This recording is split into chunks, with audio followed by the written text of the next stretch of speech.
ఓ కృష్ణ, నాకు ఈ వరం ఎప్పుడు వస్తుందయ్యా? ఏమిటా వరం అంటే నయనం గళదశ్రుధారయ, కళ్ళు ఆనందాశ్రువులు రాలుతూ, వదనం గద్గదరుద్ధయాగిర, పలుకులు గద్గదమైపోతూ, పులకైర్ నిచితం వపుహు, శరీరం అంతా పులకింత పొందేటటువంటి జన్మ అది వస్తే చాలయ్యా. ఎప్పుడు తవ నామగ్రహణ, నీ పేరు చెవిని పడగానే నాకు ఈ మూడు కలగాలి. ఆ స్థితి వస్తే అదే ముక్తి. వేరే ముక్తి కావాలండి? అది ఎప్పుడు వస్తుందయ్యా అని అడిగాడు ఇక్కడ. మొత్తానికి ఆ విధమైన స్థితిలో వాళ్ళు ఉండేవారు. ఇలా నిరంతరం సాధన సాగుతూ ఉన్నది. పరవశించిపోతూ ఉన్నారు. వాళ్ళ కంప్లైంట్లో ఎప్పుడు శివుడు అనుగ్రహిస్తాడో అనే మాట కూడా లేదు. వాళ్ళు ఉన్నదే అక్కడ. వాళ్ళు కోరి కోరి వచ్చారు ఇక్కడ. కైలాసవాసం చేయాలన్నంత ఉత్సాహంగా కాళహస్తివాసం చేస్తున్నారు వాళ్ళు. దానితో పరవశిస్తున్నారు. ఇదిగో శివుడు, ఇదిగో అమ్మ, ఇది కైలాసం, కనిపిస్తున్న వారందరూ ప్రమథులే అనే నిత్య భావనతో వాళ్ళు హాయిగా ఉన్నారు. ఒక రోజున వాళ్ళు చక్కగా స్నానాదులు ముగించి ప్రాతకాలంలో వాళ్ళు చేసుకోవలసిన, గృహంలో చేసుకోవలసిన శివార్చన చేసుకుని కాళహస్తీశ్వరుని వద్దకు వచ్చారట. వచ్చి వాళ్ళు అంతఃప్రాకారం ఆ లోపలికి వచ్చి గర్భగుడికి ముందు ఉన్నటువంటి అంతరాలయం దాని ముందు నిలబడి స్వామివారిని చూస్తున్నారు. వాళ్ళ పరిచారికలు బయట సవరణలు చేసుకుంటున్నట్ట. వీరు ఉభయులు అక్కడ స్వామిని చూస్తూ నమస్కరించి ఒక్కసారి కళ్ళు తెరిచారు. ఆ రోజున చిత్రం ఏంటంటే అక్కడ వాళ్ళకి రోజు కనబడే లింగం స్థానంలో ఒక కాంతిపుంజం కనబడింది. వారికి ఇంకేమీ లేదు. వాళ్ళ ఆలయం అని కానీ గోడలు కానీ ఏమీ కనిపించట్లేదు. ఒక మహాకాంతిపుంజం కనబడింది. ఎప్పుడైనా క్షేత్రాలకు వెళ్తే స్పృహ తెచ్చుకోండి. మనకు బయటకు చూడడానికి ఒక లింగమో రాయో కనబడుతుంది, కానీ అక్కడ ఉన్నది మహాకాంతిపుంజం. అది మనం చూడలేం, ఆయన చూపించదలుచుకుంటే తప్ప. ఆయన చూపించదలుచుకునేటంత యోగ్యత మనకు వస్తే ఆయనే చూపిస్తాడు. ఇటువంటి వారికి ఇప్పుడు ఇంకా పండిపోయింది వారి యొక్క సాధన. మన సాధన పండిందో లేదో మనం తొందరపడకూడదు, ఆయనకు తెలుసు. అది మనం సాధనలోనే తృప్తిగా ఆనందంగా చేస్తూ ఉంటే ఆయన మనకంటే తొందరపడతాడు. ఇక్కడ అనుగ్రహిస్తున్నాడు. ముందు ఆ జ్యోతిపుంజం కనబడింది. అది చూడగానే వీరు పరవశించిపోయి నోట మాట రాక మనసుకి మాటకి అందనటువంటి దివ్యానుభూతికి లోనవుతూ ఉంటే ఆ జ్యోతిపుంజ మధ్యంలో ఒక మూర్తి కనబడుతుందట. ఆ మూర్తి ఎలా ఉందో ఇక్కడ వర్ణిస్తూ చూపిస్తున్నారు. కంఠనాళ కాలకోట కాలిమయు, కంఠ సరాంతర పురందర నీల నీలిమయు, ప్రచండ తాండవ ఖండిత బ్రహ్మాండ పాదంబును, యోగీశ్వరూపాస్య లాస్య రహస్య విలసిత పాదంబును, ప్రమోదాపాదకంబులయ్యే జననీ జనక శరీరంబును, విద్యాపురుష సామరస్య సుఖాకారంబును, శృంగార శాంతర సమయంబును, ప్రత్యక్ష భోగమోక్షప్రద సమయంబునునై ఒక్క మహాతేజంబు ఎడరు కట్లం కన్నులకు బిరిమిట్లుగా నిలిచిన. ఆ కనబడినటువంటి మహాతేజస్సు ఎలా ఉందంటే, ఒకవైపు కంఠకాల కూట కాలిమ, ఆయన కంఠంలో సగభాగం ఆ విషం పెట్టుకున్న నీలం కనబడుతుందట. ఎడమవైపున కంఠ సరాంతర పురందర నీల నీలమేయు, ఎడమవైపున ఒక రత్నాలహారం ఉందిట. రత్నహారం కొసన ఒక నీలమణి ఉందిట, అది మెరిసిపోతుందిట. ఇక్కడున్నది నల్లని మచ్చ నీలకంఠం, ఇక్కడున్నది రత్నమాల ఎడంవైపు. ఈ రెండు కలిసి ప్రకాశిస్తున్నాయి. ఒక పాదం ఎలా ఉందంటే ప్రచండ తాండవ ఖండిత బ్రహ్మాండ పాదమును, ప్రచండ తాండవంతో పాదమెత్తి కొడితే భూమి కంపిస్తుంది. అలాంటి పాదం కుడివైపు ఉందిట. ఇక ఎడంవైపు ఉన్న పాదం ఎలా ఉందంటే యోగీశ్వర ఉపాస్య లాస్య రహస్య విలసిత పాదము. అది లాస్య రహస్యాలు తెలిసినది. ఆయన పాదము తాండవ ఖండిత బ్రహ్మాండ పాదము, ఈవిడ లాస్య రహస్య విలసిత పాదము. ఎడమ పాదం ఆవిడిది, కుడి పాదం ఆయనది. ఆయన తాండవ పండితుడు, ఇవి లాస్య పండితురాలు. లాస్యప్రియ లయకరి లజ్జ రంభాదివంతిత. లాస్యము అన్నప్పుడు కేవలం నాట్యంలో పడిన స్త్రీ మాత్రమే చేయగలదు. తాండవం అన్నప్పుడు నాట్యంలో పడిన పురుషుడు మాత్రమే చేయగలడు. అక్కడ ఉద్ధతి కనబడుతుంది, ఇక్కడ కోమల వృత్తి కనబడుతుంది. అందుకది తాండవ ఖండిత బ్రహ్మాండ పాదము, ఇది లాస్య రహస్య విలసిత కోమలమైన పాదం. అది యోగీశ్వర ఉపాస్యము, యోగీశ్వరుడు ఉపాసించేటువంటి అమ్మ చరణం ఎడం వైపు కనబడుతున్నది. ఈ రెండు ప్రమోదాపాద కంబులయ్యే. ఆ రెండు పాదాలు చూడగానే వాళ్ళు పరవశించిపోయారు. మొత్తం కనబడిన శరీరం ఏది? జననీ జనక శరీరము. జననీ జనక శరీరము, తల్లిదండ్రులు ఉభయులు కలిసినటువంటి ఏక శరీరము. పైగా విద్యాపురుష సామరస్య శుభాకారము. రాసినవాడు మహా ఉపాసకుడు అండి, శ్రీ విద్యా మర్మములు తెలిసినటువంటి వాడు. అందుకే సామరస్య పరాయణ, శివశక్తుల సామరస్యం కనబడుతోంది అక్కడ. ఆవిడ విద్య, ఆయన విద్యా రహస్యం. చాలా చక్కటి మాట చూడండి. తల్లిట విద్యట అంటే బ్రహ్మ విద్య, బ్రహ్మ విద్యలో రహస్యముగా చెప్పబడే బ్రహ్మం ఆయనట. అది విద్యాపురుష సామరస్య సుఖాకారంబును, శృంగార శాంత రసమయంబును. ఆవిడ శృంగార రసం ఆవిడలో ఉంది. శృంగారం అంటే చక్కని అలంకారంతో కూడిన శోభ ఆవిడిది. ఈయన శాంతరసం. శివుడి దగ్గర శాంతము, అమ్మ దగ్గర శృంగారము. ఈ శృంగార శాంతరస సమన్వయం అక్కడ కనబడుతున్నది. ప్రత్యక్ష భోగమోక్షప్రదము. ఈ రెండూ ఇవ్వగలిగేటువంటి దివ్య స్వరూపం ఒక మహాతేజముగా గోచరిస్తున్నది ఎదురుగా. కన్నులకు మిరిమిట్లుగా నిలిచిన తలంచిన తమ తలంపు ఈడేరనని వనితులు అవనీ తలంపున సాష్టాంగ దండ ప్రణాంబు ఆచరించి వెంటనే సాష్టాంగ నమస్కారం చేశారు. రెండు చేతులు దోయిలించి నమస్కరించారు. ఎదుట నుదుట ముకుళిత కరపుటంబులిడుకుని మిన్నకున్న. అక్కడ స్తోత్రాలు లేవు, ఏమీ లేవు, మాటలు కూడా అణగిపోయాయండి. అటువంటి దివ్యానందానికి వాళ్ళు లోనవుతూ ఉంటే అక్కడ పరమాత్మ వారు ఉభయుల్ని కూడా తన లోపలికి లాక్కుని సాయుధ్యం విచ్చి అంతర్హితుండయ్యే.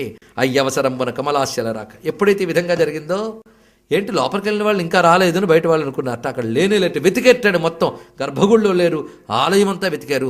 ఎక్కడున్నారా అనుకున్నారు. అక్కడికి అర్చకులు కూడా వాళ్ళు ఉన్నారు కదా తర్వాత వద్దామని వాళ్ళు పని చూసుకుంటూ బయటకు వచ్చారు. వాళ్ళకి ఎవరికీ తెలియదు. ఈ ఏకాంత సమయంలో లాగేశాడు వాళ్ళని. ఎక్కడా కనబడలేదు వాళ్ళు. ఆ తిరగ్గా ఇంక కనబడలేదు అనుకుంటూ అర్చకులు వారు అనుకుంటూ ఉంటే అక్కడ ఆకాశవాణి చెప్పిందిట, జ్ఞానప్రసూనాంబిక పతి వారికి ఐక్యాన్ని కలిగించాడు అని దేవతలు కనబడకుండా వాణిని వినిపించారు. దానితో అందరూ ఆశ్చర్యచకితులై ఆ తల్లులిద్దరికీ నమస్కారం చేసుకున్నారు. ఈ దివ్యగాథలో మనం చెప్పుకున్నటువంటి కాళహస్తి మహిమతో పాటు స్వామి మార్గబంధువై ఎలా తీసుకువెళ్ళి ఎలా తనలో చేర్చుకుంటాడని, అందుకే లక్ష్యము అతడే, లక్షణము అతడే, గమ్యము అతడే, గమనము అతడే, మార్గము అతడే, చేరవలసిన చోటు అతడే. ఇది మార్గబంధువు అయినటువంటి పరమేశ్వరుని యొక్క స్తోత్ర విశేషాన్ని చెప్పుకున్నాం. దీనికి చివరిగా మనం మార్గబంధు సంబంధమైన మంత్రాన్ని ఇక్కడ అందరం ఒక్కసారి స్మరణ చేసుకుందాం. ఇది అందరికీ రక్ష కలిగిస్తుందని.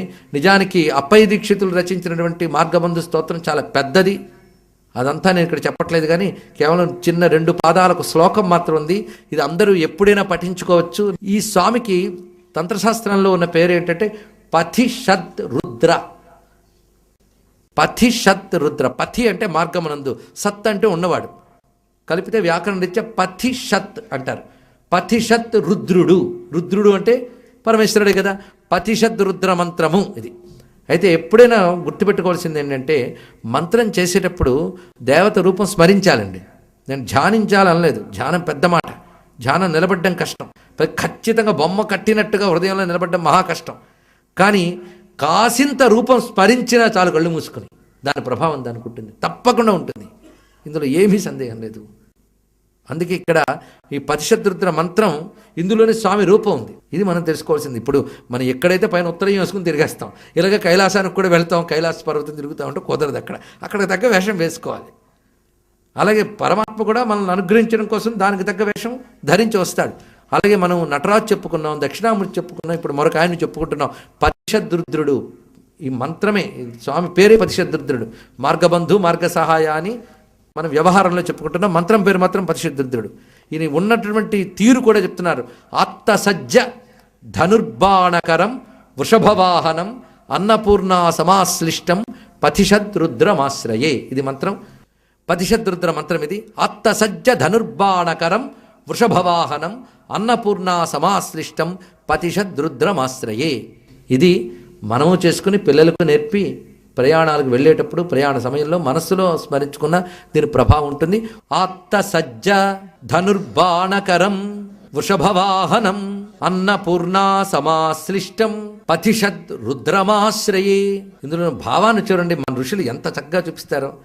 ఆత్తసజ్జ, ఆత్త అది తా కింద తా, అది ఆర్త కాదు, ఆత్త తా కింద తా. ఆత్తసజ్జ ధనుర్బాణకరం అంటే ధనుస్సుకి బాణం రెడీగా పెట్టించట. ఎందుకంటే ఆపద కలిగాక ధనుస్సు సిద్ధం చేసుకుని బాణం తీసి ఆ ఫ్రాక్షన్ ఆఫ్ సెకండ్ లేట్ కూడా ఉండకూడదండి. అంత రెడీ, అంత ఎవరు రెడీ అంటావా అంత రెడీగా ఉన్నట్టు రక్షించడం కోసం. అత్తసజ్జ ధనుర్బాణకరం. దేని మీద కూర్చున్నాడు? ఎక్కడికైనా చకచకా నడవడానికి వృషభవాహనం. పైగా ఊరికిన పక్కను రక్షించడానికి బాడీ గార్డులు ఉంటే లాభం ఉంది? అవసరం పెట్టాలా? పెట్టాలి అంటే పెట్టే ఆవిడ ఉండాలా? అన్నపూర్ణ సమాశ్లిష్టం. పైగా వృషభవాహనం మీద ఇద్దరు చక్కగా ఒద్దికగా కూర్చున్నట్ట.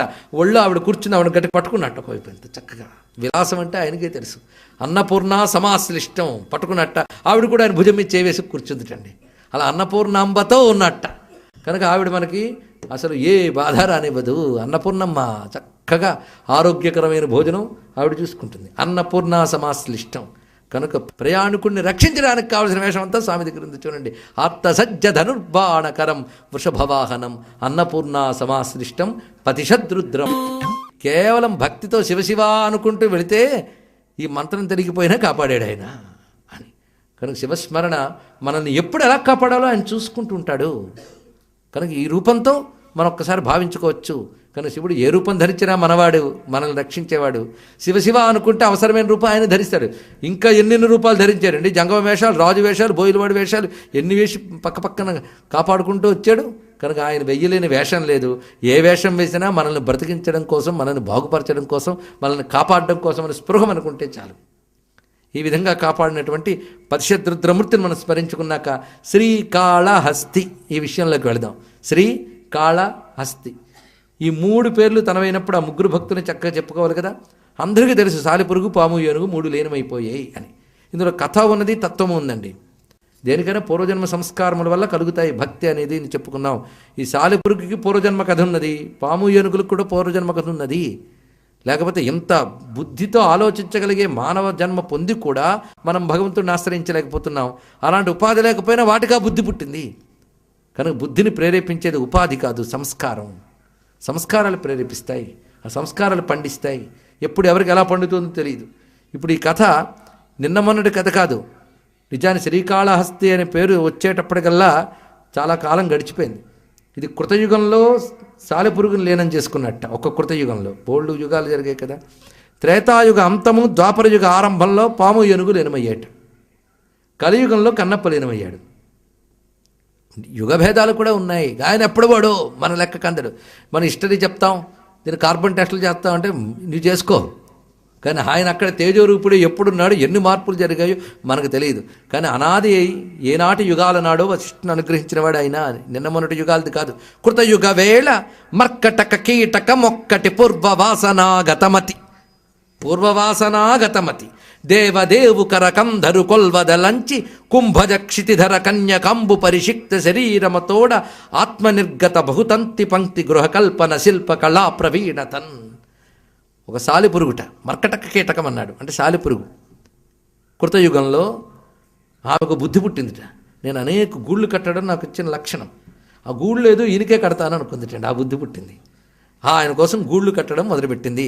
దానికి కొంత జ్ఞానం బాగా ఉంది. శివాలయం ఎలా ఉండాలి, ప్రాకారాలు ఉండాలి, గోపురాలు ఉండాలి, పై కళ్యాణ మండపం ఉండాలి, ఉత్సవమూర్తుల కొలువులకి వివిధ సేవలకి మండపాలు ఉండాలి, పరివార దేవతల మండపాలు ఉండాలి, ప్రదక్షిణం చేయడానికి ప్రదక్షిణాయతనం ఉండాలి, ఇవన్నీ పైగా వంటసాలు ఉండాలి. ఇవన్నీ జాగ్రత్తగా కట్టింది రండి. ఇన్నీను ప్రాకారములు, గోపురములు, కొలువు కూటములు, నర్తన మందిరములు, కోశగేహములు, స్టోర్ రూమ్స్ ఇన్ని ఏర్పాటు చేసింది. పందిళ్ళు, కెళి నివాసంబులు, అంత ప్రదక్షిణాయతన వీధి, ఉపహార భోగ మండపము, గర్భగృహంబు, పరిణయ హైమ వైభవ నిశాంతము, కళ్యాణ మండపం, అంతఃపురంబు, కక్ష్యాంతరమ్ములు, జాలకంబులు, ఒకదాని నుంచి ఒకదానికి వెళ్ళేటప్పుడు మధ్య మధ్యలో ద్వారాలు, అక్కడక్కడ కిటికీలు ఇన్ని తయారు చేసింది.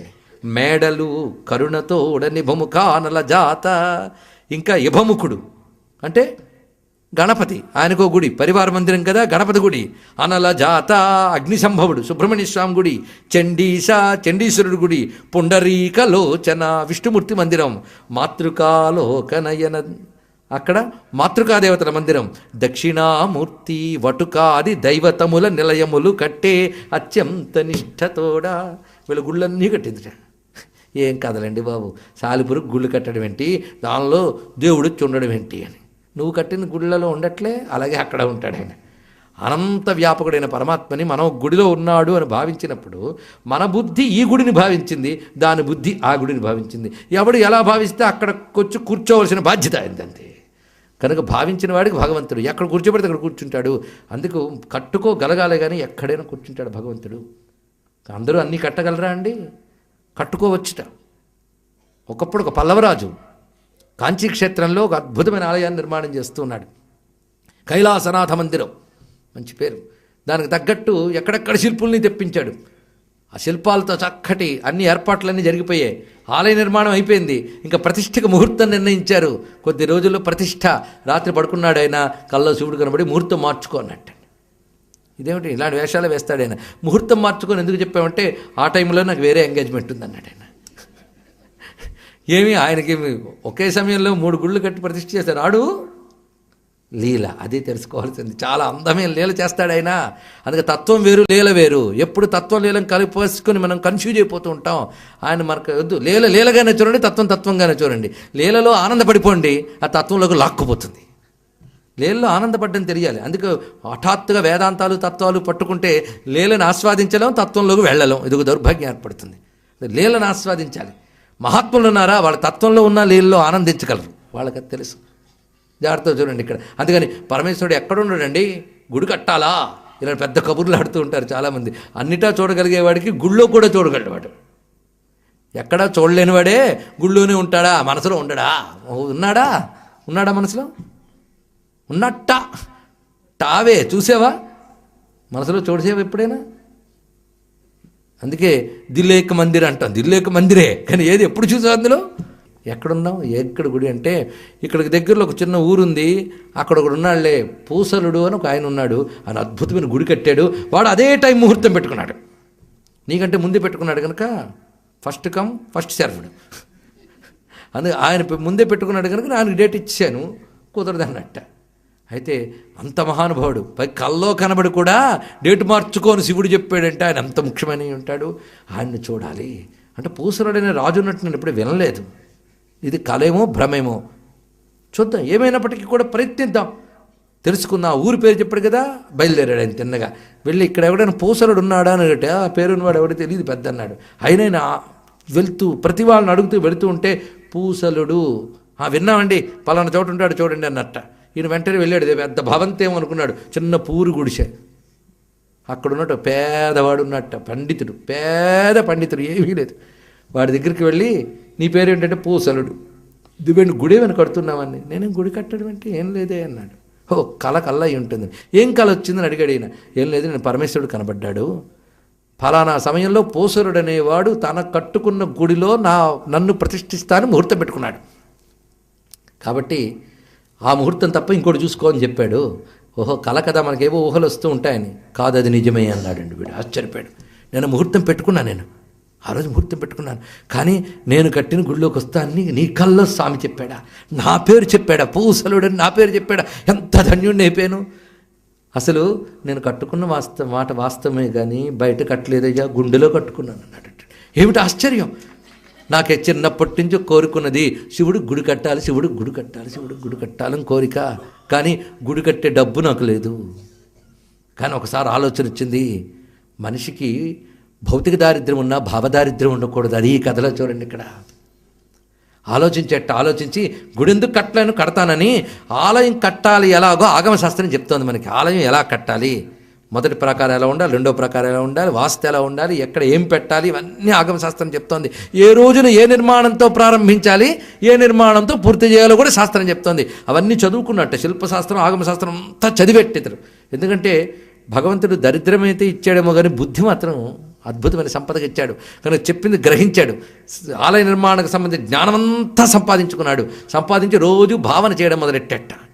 తాను మొదటి ప్రకారం కడుతున్నట్టు ఇటుక మీద ఇటుక లేదా రాయి మీద రాయి పెడుతూ అలా భావన చేసుకున్నాడు. అలా ఒక రోజున ఒక భాగం, రెండో రోజున పూజ అంతా అయ్యాక మళ్ళీ కూర్చుని మరికొంత భావం, అలాగ భావన చేసుకుంటూ వెళ్తూ ఉన్నాడు. సరిగ్గా గర్భగుడి నిర్మాణం అయిపోయింది. శివలింగాన్ని కూడా తెచ్చిపెట్టి జ్ఞానాధివాస ఇత్యాదులన్నీ చేసి ఫలానా సమయంలో దీన్ని ప్రతిష్ఠ చేద్దామని తాను చూసుకుని ముహూర్తం పెట్టుకున్నట్టు. ఇదంతా దేంతో? భావంతో ఇలా పెట్టుకున్నట్ట. అక్కడ ఈ ముహూర్తం నాడు పెడదాం. ఆ రోజు ధ్యానం కూర్చుంటాడు ఆ ముహూర్తంలో. ఇది ఆయన నిర్ణయించుకుని పడుకున్నాడు. ఇప్పుడు ఈ నిద్రలేపి చెప్తున్నాడు ఇది విషయం అని. ఆశ్చర్యపోయాడు. నేను భావంలో కట్టుకున్న గుండెలో నేను పెట్టుకున్న ముహూర్తానికి వస్తానన్నాడు స్వామి. ఎంత ధన్యున్నయ్యా అని వలవల ఏడ్చెట్ట. అప్పుడు ఎంత భక్తుడు అయ్యా నువ్వు, నా అహంకారాన్ని అణచాడు. నాకు భక్తి ఉంది, భక్తితోనే కడుతున్నా. భక్తి ఉంది కనుక కల్లో కనబడ్డాడు. ఎక్కడైనా నేను చేశాను డబ్బు ఉంది అనే భావం ఉంటే అది కాస్త తీసి పారేశాడు నన్ను పరమాత్మ. కనుకనే నేను కట్టిన గుడిలో నువ్వే దగ్గరుండి ప్రతిష్ఠ చేద్దువు గాని రా అని చెప్పుకొని ఉభయలో వచ్చి ఈయన గుండెలోని ఆయన గుడిలోని శివుణ్ణి ప్రతిష్ఠ చేసుకున్నాడు.